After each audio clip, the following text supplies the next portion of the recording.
Bonjour. Aujourd'hui, tout va très vite.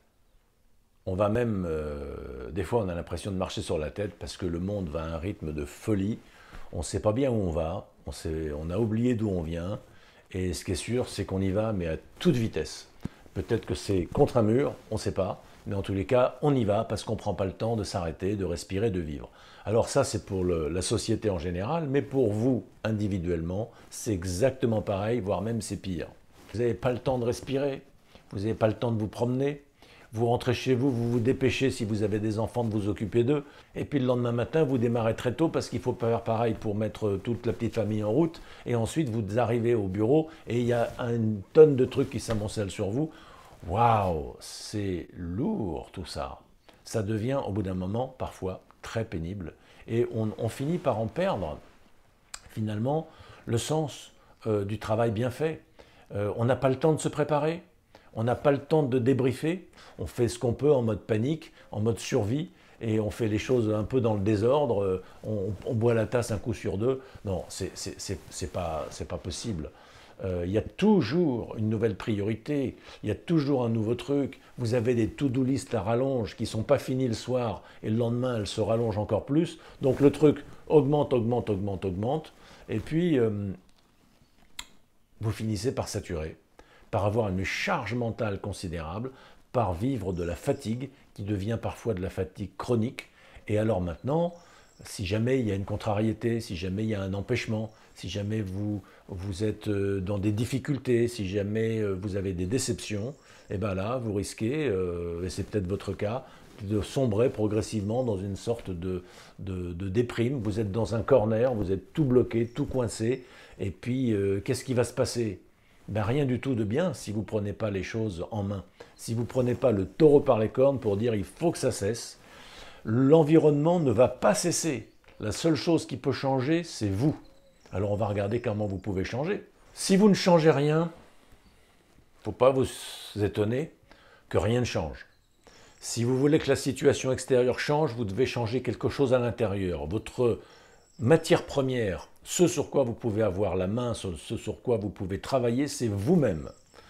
Le problème, c'est que vous pensez que la solution est à l'extérieur. La solution, elle est à l'intérieur. Le changement, il passe toujours par un changement personnel. Vous devez changer votre perspective, changer votre posture, changer votre façon de faire. Et là, il y aura des changements dans l'environnement qui va s'aligner sur ce que vous êtes vraiment, à condition que vous preniez délibérément le sujet par le bon bout, et le sujet, c'est vous le sujet. Le reste, ce sont des objets. Les objets, vous les managerez avec réussite si vous reprenez la main, si vous reprenez la maîtrise de vous-même. Il va falloir faire du tri. Il va falloir définir qu'est-ce qui est essentiel, qu'est-ce qui ne l'est pas. Quels sont les faux problèmes qu'il faut laisser de côté, quels sont les vrais problèmes qu'il faut adresser en vous en donnant vraiment les moyens. Il faut pouvoir vous concentrer sur l'essentiel, mettre un maximum d'énergie là où ça aura le maximum d'impact. Il faut lâcher prise sur l'idéal de perfection que vous nourrissez. Ça fait partie des fantasmes, ça fait partie des faux problèmes justement. Vous ne pouvez pas être pointilleux à vous occuper que des détails. Il faut voir les grandes lignes, être clair et être stratège. Il faut vous donner les moyens d'arrêter, de plonger, de glisser, de perdre pied en reprenant votre vie en main. Vous avez besoin de quelques séances de coaching qui vont vous aider à vous recentrer, à voir clairement les priorités et à remonter la pente. Alors, je vous propose un coaching de vitalité, quelque chose qui va vous faire reprendre la pêche. Il faut que vous arrêtiez d'avoir des insomnies chroniques, il faut que vous repreniez une bonne digestion, il faut que vous repreniez le sourire. Il y a probablement un peu d'exercice physique à mettre en place, probablement quelques exercices de centration, de concentration à mettre en place. C'est pas miraculeux, mais ça marche. C'est pas un coup de baguette magique, c'est du travail, mais du travail agréable, du travail intelligent, du travail qui s'occupe de la vraie priorité, du vrai sujet. Le sujet c'est vous, la priorité c'est vous. Voilà, je vous propose de vivre un virage radical, un virage stratégique, un virage déterminant. Reprendre votre vie en main. Vous savez, pour ça, il y a plusieurs choses à faire. D'une part, il y a à réenvisager votre situation, à l'analyser et à prendre les mesures qui s'imposent pour redresser le tir.